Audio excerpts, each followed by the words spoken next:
What is up, you guys? Welcome back to my channel, and if you're new here, just welcome. My name is Gemma Jade, but today we are going to be talking about the mysterious disappearance of Kayla Berg. Kayla Berg was born on August 29th, 1993, and that makes her a Virgo. She was born in Antigo, Wisconsin to parents James Spandbauer and Hope Sprague. When she was just a toddler, her parents decided to split up. They were never married in the first place, so there was no official divorce, and they remained friendly and really co-parented well together. They kind of simply went their separate ways, and that was that. They held no grudges, and they still lived in the same town as one another. Hope and James made it very easy, not only on themselves, but on the children as well. They didn't have petty arguments. They didn't battle over custody. Though Kayla and her brother lived with their mother, Hope, their father lived very close by in the same town, just a few blocks away. So they visited him often as well. Hope said, quote, "We had the every other weekend schedule, but if they wanted to go by Dad's, I was more than willing to let them go. The more time they could spend with him, I felt was the best thing," end quote.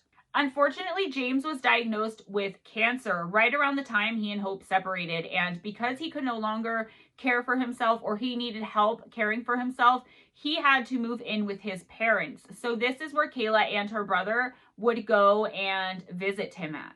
So basically, Kayla and her brother had complete freedom of choice of where they wanted to stay each night with which parent. If they wanted to spend one night with mom, the next night with dad, the next night with mom, the next night with dad, they had complete freedom to do so. It was a very simple arrangement. They can come and go as they please between houses with no issue.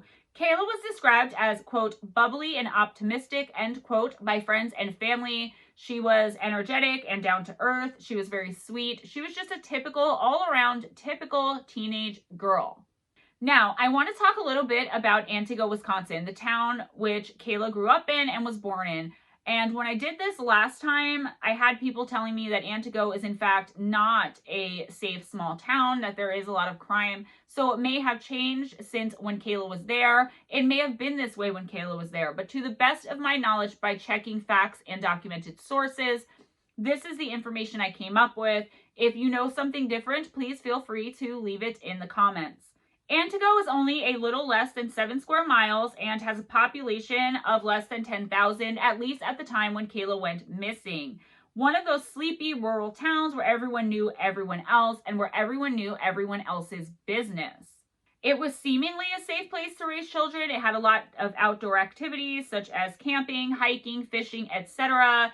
If you liked the outdoors, there was tons and tons for you to do, and you would never be bored. Kayla and her brother Jimmy were extremely close, and most likely to how close they were in age, they did end up sharing some of the same friends in the same friend group.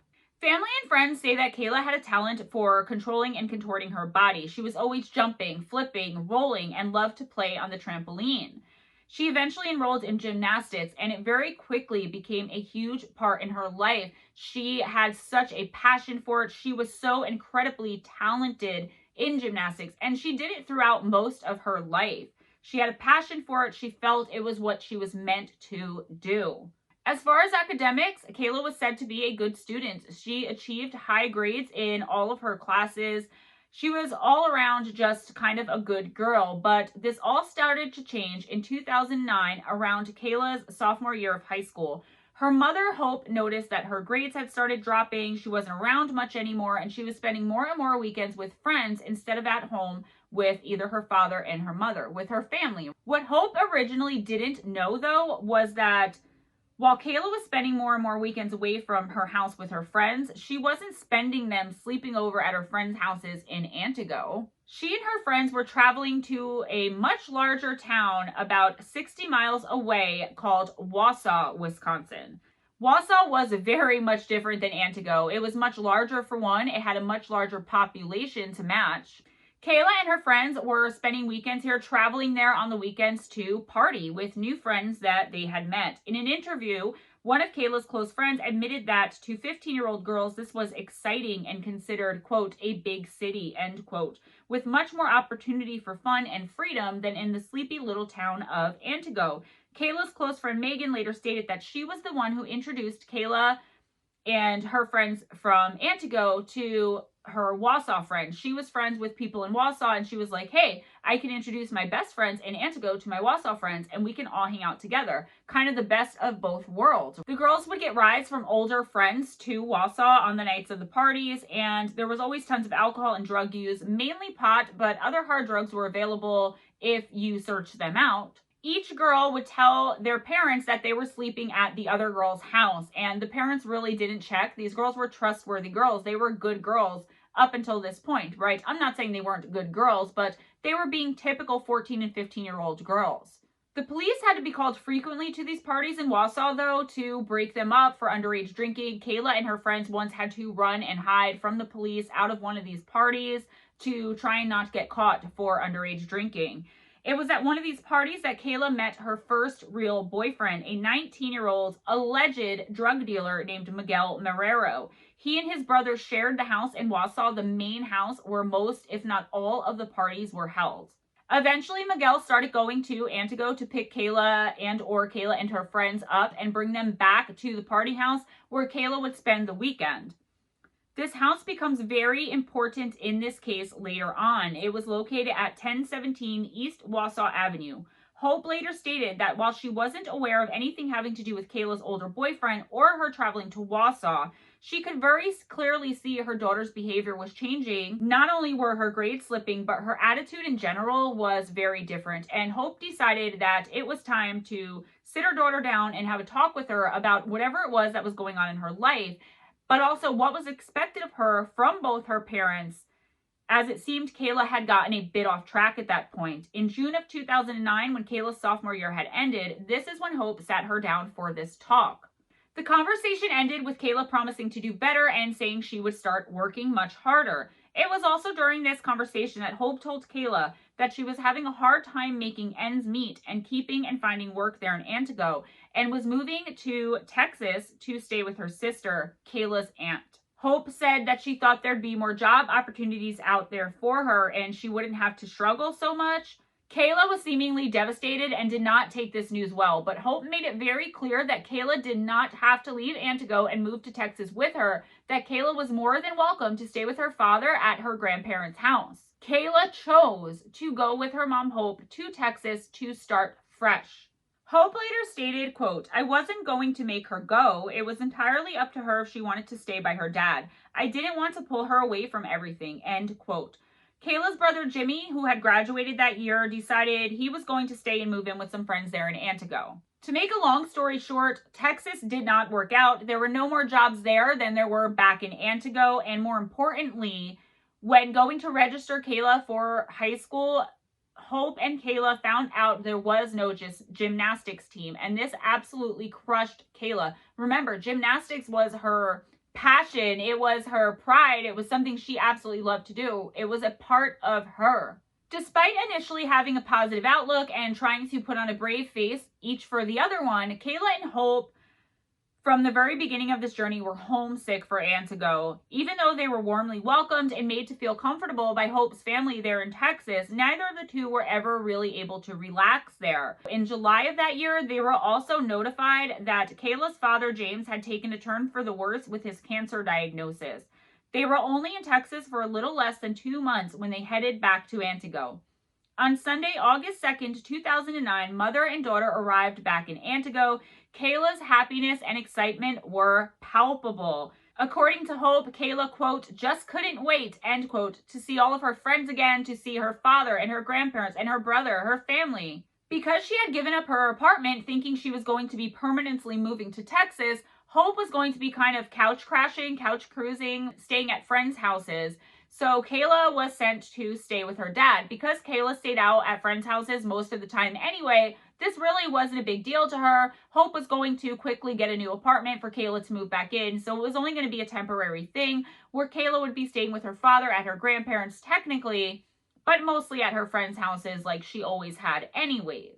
After all, the situation at Kayla's grandparents was a little bit uncomfortable as there wasn't much room, and Kayla actually had to sleep on a cot in the hallway of the upstairs outside of another bedroom because there was no bedroom for her. Again, though, this was no big deal. This whole family, including Kayla, were pretty laid back people. They didn't care about those things. She was just, like I said, happy to be home. She didn't spend much time there anyway. On August 9th, 2009, just 1 week after returning from Antigo, Kayla told her father she was going to be spending the night at her friend Natasha's house. The next day, when Kayla, who did not have a cell phone, did not return home or contact her father at all day, he called Hope. Hope, in turn, called Natasha's mom, and essentially the girls' lies were uncovered. The parents were extremely worried, though, as none of them had heard from their daughters since the day before. All involved realized that neither Natasha nor Kayla were at the other one's houses, and essentially they were missing. This is when one of Kayla's other friends informed Hope about the partying in Wausau, the frequent trips made there by Kayla and her friend group to attend these large parties at Miguel's house. Hope and Natasha's mother decided to go to the police station and file a missing persons report. When they were right there in the police station, in the middle of filling out the missing persons paperwork, they received a phone call that the two girls were located, and they actually had not traveled to Wausau that night after all, but they'd spent the night at an outdoor party right there in Antigo. Neither had a cell phone, and I guess nobody around them had one either. I don't know, but they weren't able to contact their parents, and that's what had happened there. As you can imagine, Hope, despite being as laid back as she was extremely angry. And this is when she decided enough is enough, and she was going to put her foot down and told Kayla that going to Wausau for any reason, especially to party, was not acceptable, and she didn't want Kayla doing it anymore. She felt that 15 was way too young to be traveling that far alone with no adults around. Not meaning adults like the people that were driving them to these parties, who were kind of irresponsible for driving underage kids to go and drink. But when you're 18, you're 19, I think a little leeway should be given there in certain cases. According to Hope, Kayla once again apologized and really seemed like she meant it this time. Kayla said that she wanted to get her life back on track. She wanted to start moving forward again on her goals. She knew she had really disappointed her family, her parents, her loved ones, and she was going to try much, much harder in the coming school year. She wanted to prove that she was mature and responsible and capable of taking care of herself. As part of turning a new leaf, she agreed to stay in frequent contact with Hope and to keep her mother apprised of any and all plans from there on out until she regained her trust and proved herself again. That's not really an unreasonable request after what happened, right? She apparently agreed to all of this and also promised her mother that she would shape up and that this school year was going to be different. Unfortunately, keep in mind Kayla's young age and the influence that friends and outsiders kind of have on you at that time in your life, and this promise didn't last for even 2 days. On Tuesday night, August 11th, Kayla called Hope and informed her she was going to be visiting Natasha during the day and hanging out until Natasha had to go to work. When they got to Natasha's house, Kayla's brother Jimmy was there hanging out with Natasha's brother and another one of the brother's friends named Kevin Kilcheski. Kevin Kilcheski was 24 years old, but a really good friend of not only Jimmy, but Kayla as well. This kid was very close to their family. He had slept over more times than they can count. He was like a second son to Hope and James, and he had eaten dinner at their house, just kind of a part of their family, essentially. Kayla ended up staying at Natasha's house when Natasha left for work instead of going home because she wanted to hang out with her brother and his friends and Kevin. Kayla and Kevin chatted together for a little while and then made plans to hang out later on that night, which again, he was 24, she was 15, but it wasn't that unusual for this to happen because again, he was like an older brother to her. Kayla's friends would later state that Kevin was a fixture in their group and was like a protective older brother to all of them, not just Kayla, often giving them rides where they needed to go without any issue. He would even, a lot of the times, be the one who drove all of them to these parties in Wausau, to Miguel's house. Later on that night, and I don't know the exact time, Kayla went home to spend some time with her father, and at around 8:45 p.m., Kevin called the house, spoke with Kayla, and then picked her up just a few minutes later. This would be the last time anyone in Kayla's family would see her. The last confirmed sighting of Kayla was this night, the night of August 11th, 2009 at around 9:30 p.m.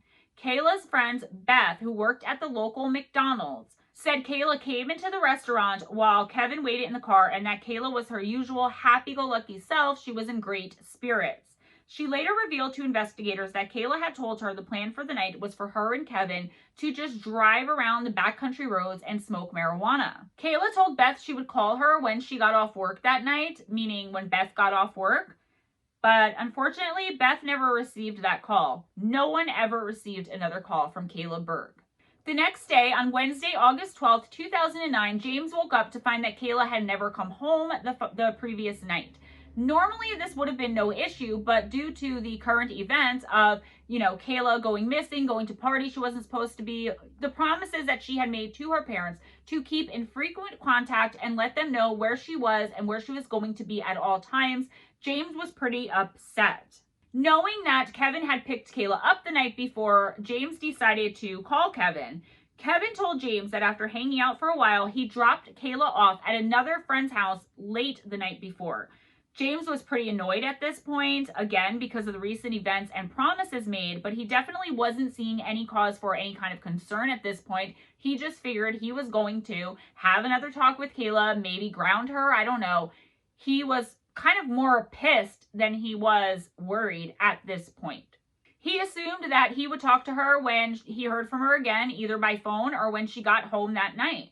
As the hours started to tick by with no word at all from Kayla, though, James did start to get pretty worried. Finally, he ended up calling Hope to see if maybe Kayla was over at her mom's place, but Hope wasn't home, so he ended up leaving a voicemail. This is a voicemail on a landline phone. On Thursday, August 13th, Hope returned James's phone call from the previous day, and that's when James told her that he still had not heard from Kayla. Hope waited a day to call back, I guess, because she figured that Kayla was home by then and she and James would figure out what to do with their wayward daughter at this point, right? Nobody's panicking at this point. Well, James is panicking. Hope's not panicking at this point. But now she and James are both panicking because this is the longest Kayla has ever gone without contacting somebody to let them know where she was. James explained to Hope that he had not seen Kayla since 2 nights before when she had left with Kevin, and that Kevin had said he had dropped Kayla off late that night at another friend's house and he hadn't seen or heard from her since either. Again, though, while Hope was definitely pretty worried at this point, she just kept thinking about a week ago what happened with Kayla and Natasha when they were at that overnight party in a field in Antigo. So she was trying to convince herself at that point not to panic and decided to just start calling Kayla's friends. She knew for sure, right, that she would find Kayla at one of her friends' houses and there'd be some kind of explanation, whether reasonable or not, coming from a 15-year-old girl, for where Kayla had been and why she had not checked in. Maybe she knew after the first day that she had kind of blew it, broken the promise, and she was afraid to call. Whatever the reason, Hope was worried, but still not panicked. She took the same stance that James originally did and figured she was just going to once again give Kayla a talking to when she eventually saw her again. The next day, however, when nobody still had heard from Kayla, this is when Hope's frustration really started mounting and almost bordering a little bit on panic. She decided to start calling Kayla's friends to track her down. This is when Hope realized that nobody had seen or heard from Kayla since Beth had seen her at the McDonald's 3 nights earlier. The next day, on August 15th, Kayla's brother Jimmy informed Hope that he had, quote, heard from people, end quote, that Kayla was staying at a friend's house and gave Hope the number to this still unnamed friend. Hope tried for an entire day to get in touch with this friend, but didn't get a hold of them until the next day, which was August 16th. This person told Hope that she had no idea what anyone was talking about, that she had not seen Kayla in weeks. Kayla was not, in fact, staying at her house. She hadn't heard from her either. So somebody was either purposefully putting out misinformation or people were just confused. No, Kayla was not there and had not been there for weeks. It's at this point where Hope decides to try and contact Kevin again because this whole time she's been text messaging him, calling him, leaving voicemails, and he has not returned any of these texts or calls. According to Hope, she received one text message from Kevin that was simply him reiterating the same tale he had told to James. He picked Kayla up, they hung out for a little while, he took her to the McDonald's, then late that same night, he dropped her off at some friend's house. When asked for more detail, like what was she wearing, where did he drop her off, when did he drop her off there, Kevin was much less than helpful. He claimed he couldn't remember the answer to any of these questions, including where he dropped her off. Hope then reached out to Kayla's now ex-boyfriend Miguel, but he told Hope the same thing. He hadn't seen or heard from Kayla since the Friday before she disappeared, when she had went to spend the weekend at his house, which he did not tell Hope. On Monday, August 17th, 2009, so now we're at 6 days after Kayla was last seen, Hope finally decided to go to the police station and file a missing person report. The authorities didn't immediately feel that this was a dangerous or concerning situation due to the fact that Kayla had a very nomadic lifestyle. She wasn't always home. She stayed at one friend's house one night, another friend the next night. She just was coming and going so much, and she had almost just been reported missing a week and a half earlier. So they actually at this point thought that she was just somewhere and she just wasn't getting in touch with her parents, and they remembered the false alarm very much so, and they kept bringing that up. Detective Sergeant Dooley later stated, quote, Kayla was 15 years old when she went missing, a pretty typical 15-year-old at that point. She was reported as a runaway on the 17th of August, end quote. So initially the police were like, okay, she's a runaway, end of story. You found out she's been taken off to Wausau. They took all of the information they had already known. Do I blame them? No, but do I blame them for jumping the gun on a missing 15-year-old girl and just assuming she's a runaway? Yes, I blame them. So I don't and I do. What do you guys think about that? Let me know in the comments. While investigators did try to find Kayla or get information, you have to understand that the investigation is much different for a runaway than for an endangered missing teenager. So they started interviewing friends and family, and information was given to the police about who Kayla spent most of her time with, her frequent trips to Wausau, her ex-boyfriend Miguel. Her friend Natasha, though, stated that even if Kayla did run away to Wausau, run away to wherever, she would have still kept in touch with her. They were like sisters. Natasha was convinced that something was horribly wrong and something had happened to Kayla. But nobody wanted to listen. At least not the authorities. At some point, the authorities eventually got around to questioning Kevin Kilcheski, but he told them the exact same thing that he had told Kayla's parents. He said he had picked Kayla up, they had driven around smoking weed, and then at around 10:30 p.m., as per Kayla's request, he dropped her off at a friend's house in Wausau. According to Kevin, he didn't wait to see Kayla enter the home, but he pulled off and backed out of the driveway right when she exited his vehicle. He claimed he couldn't give them the exact address of where he dropped her off because Kayla was giving him directions on how to get there, and he simply couldn't remember. Eventually, it came out, though, that Kevin allegedly said he left Kayla at the house where Miguel and his brothers used to live, where they used to throw those parties in Wausau, and where Kevin had dropped her off so many times before. The house on East Wausau Avenue. There was a huge problem with this information, though, because the house had since been condemned. It was boarded up and locked up, and neither Miguel and his brothers nor anyone else obviously didn't live there anymore. Even though she had been out of town for a couple of months, Kayla was well aware that Miguel had moved into a new place because she had been there a week before her disappearance, spending the weekend with Miguel. Therefore, she would have no reason at all to want to be dropped off in a town 60 miles away from home at what she knew was a condemned, unoccupied building. If she had wanted to see Miguel, she was very aware of where he lived, and also she could have just called him and had him come get her, or she would have had Kevin drop her off at his new house. She knew how to get there. Natasha told the authorities that while Miguel and Kayla had not officially gotten back together, they were spending a lot of time together. They were considering it. She was spending weekends at his house again. So they were definitely about to be reconciling. There was no friction between the two. There was no bad blood, essentially, at that point. This information is what made authorities suspicious enough to reconsider the case being a case of Kayla just running away. They now elevated the status of the case from runaway to endangered missing child, and this happened on August 20th, just 3 days after Kayla was reported missing and assumed to be a runaway by police. But 3 days have now passed on top of all the time it took for Hope and James to realize that Kayla was nowhere and actually report her missing. So a lot of time has passed here. So the authorities and Kayla's parents started thinking about Kevin's story, and the more they thought about it, the more and more suspicious his information had become. Hope said, quote, "My daughter was extremely afraid of the dark. She had nightmares about people taking her and doing bad things to her. So for her to get out at a vacant house that is completely dark with no one around, that's not my Kayla. End quote. Investigators also found it very odd that nobody knew about Kayla having any plans to go to Wausau that night. She hadn't mentioned it to Natasha before Natasha left for work. She hadn't mentioned it to her brother. She hadn't mentioned it to Beth when she saw her at the McDonald's allegedly an hour before Kevin claimed to have dropped her off there. Nobody knew anything about it. Jimmy said that had he known she was planning to get dropped off there, he never would have allowed her to go alone in the first place. The next person the authorities wanted to interview was Kayla's ex-boyfriend, Miguel.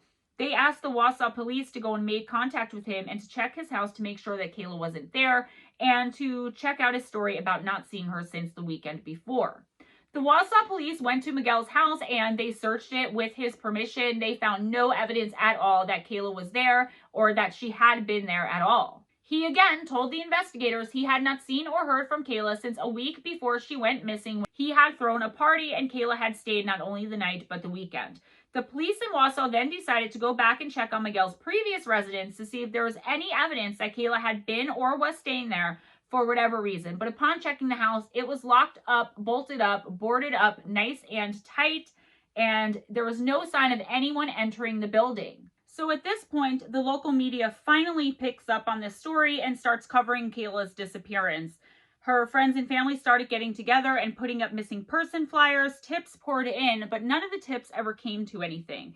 The authorities' two prime suspects at this point are Kevin Kilcheski and Miguel.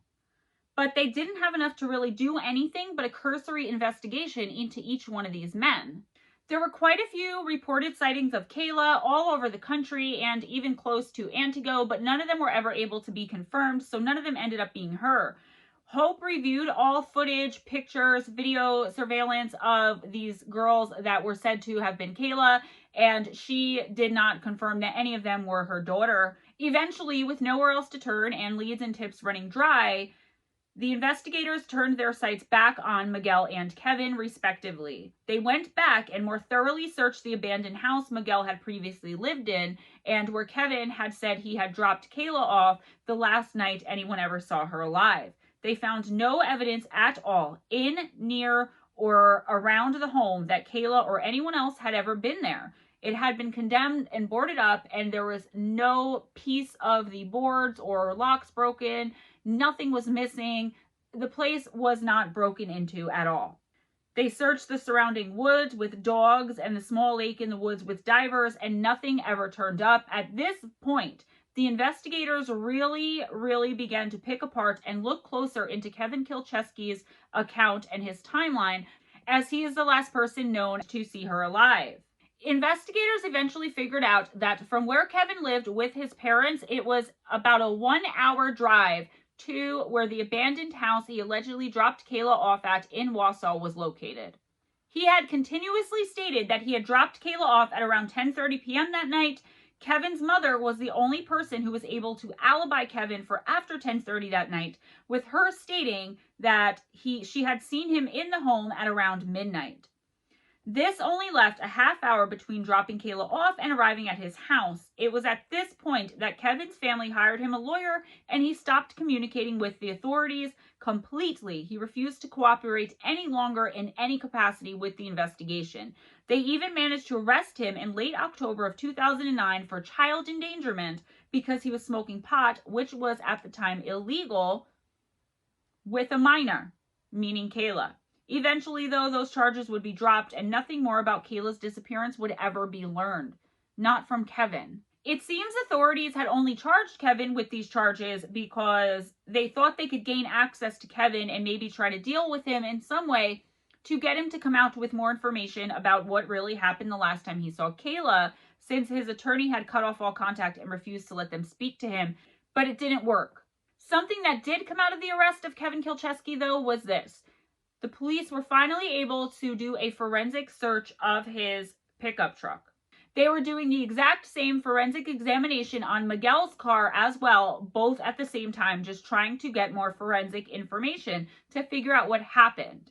The difference here is that Miguel Marrero gave police permission to do the forensic search on his car, and Kevin Kilchewski did not. Nothing came out of either search of either of the men's cars, and at this point, with no leads and no new evidence, instead of allowing the case to stall, the small Antigo Police Department asked for assistance from the much larger police department in the neighboring town of Madison. They requested the assistance of a dog team too. Madison PD sent over Officer Karen Corcoran and her cadaver dogs to assist in the investigation. Keep in mind that these dogs are trained only to detect the scent of decomposition in human beings. In December of 2009, Karen and her dogs went through and around 10 different vehicles, with her not knowing anything about the case or whose vehicles were whose, so as not to unconsciously lead the dogs. It should be noted that in these 10 vehicles was Kevin Kilchewski's truck and Miguel Marrero's car as well. The dogs indicated on Kevin's Jeep, which I've since been calling a pickup truck, sorry about that, but they did not indicate on Miguel's car at all. However, this just added to the frustration because none of this was enough evidence for authorities to use against him to get him arrested for anything having to do with Kayla's disappearance. He couldn't arrest him because a cadaver dog hit on his car. It's compelling evidence, but he would need more to put in with that to get something even more circumstantial. The investigators then subpoenaed cell phone records for Kevin, Miguel, and any friends and family members who may have been in contact with Kayla or with Miguel and or Kevin. Kevin's phone records were the only ones out of all of them that had any kind of suspicious activity connected to them. Authorities saw that he had called her right before going to pick her up, as he previously stated, her being Kayla, but then all the activity on his phone stopped until 2 p.m. the next day. So either his phone died, what a coincidence, or he purposefully shut it off. However, after a more careful review of his cell phone records, it showed that in the days before and after Kayla disappeared, this had happened with Kevin's phone being off for hours at a time and then turned back on a few times, so they couldn't even really state it as suspicious when it happened on that final night when he was with her, because it looked to be like something that just happened all the time. Regarding the search of Miguel's cell phone records, police were able to confirm that he was telling the truth about the last time he had spoken to Kayla, at least on the phone. Miguel at this point hired a lawyer and stopped communicating with investigators when they requested another meeting with him after reviewing the phone records. After a few more months of nothing going forward in the investigation, the police, not willing to let the case go cold again, called in Detective Corcoran and her cadaver dogs one more time. This time, they very meticulously took the dog searching through the wooded areas in Antigo, doing an inch-by-inch search. 12 searches were conducted in the next several months, and the dog did alert in 2 separate locations out of that entire time. And it just so happened that both of these locations were in areas connected to one of the main suspects in this case, Kevin Kilchewski. The first hit was at a parcel of land owned by Kevin's parents, and the second time the dogs alerted, it was on the potato farm that Kevin worked at. Obviously, this renewed the investigators' suspicion of an interest in Kevin. If you recall, the dogs also alerted on Kevin's Jeep. It was the only one out of 10 vehicles that alerted on. So this is 3 separate locations or things having to do with the last person who saw Kayla alive were cadaver dogs, dogs that are trained to only alert to the scent of human decomposition in a dead body, like it's happening again with Kevin.